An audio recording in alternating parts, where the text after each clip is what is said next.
निफाडमध्ये द्राक्ष, गहू व उन्हाळी कांदा काढणी अंतिम टप्प्यात, दूरस्थिती, शेतकरी मात्र चिंतेत।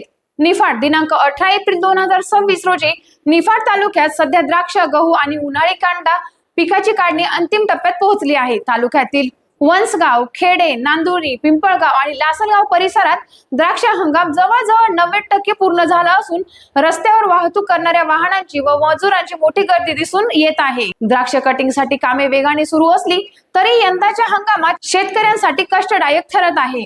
दरम्यान गव्हाची काढणी ही बहुतांश ठिकाणी पूर्ण झाली असून उशिरा पेरलेल्या आणि पिकांची हार्वेस्टिंगद्वारे काढणी अंतिम टप्प्यात आहे। उन्हाळी कांद्याच्या काढणीसाठी मार्च ते एप्रिल हा मुख्य काळ असतो, मात्र यंदा पावसाच्या अभावामुळे आणि अचानक बदलणाऱ्या हवामानामुळे शेतकऱ्यांना अडचणींचा सामना करावा लागत आहे।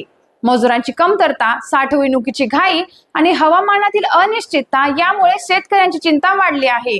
अनेक शेतकरी स्वतः शेतात उतरून कांदा काढणी करताना दिसत आहेत। दर स्थिर असले तरी उत्पादन खर्च आणि अडचणींमुळे शेतकरी आर्थिक दबावाखाली असल्याचे चित्र स्पष्ट दिसत आहे। टाइम्स ऑफ महाराष्ट्र न्यूज साठी निफाड जिल्हा प्रतिनिधी उत्तम जाधव यांचा रिपोर्ट।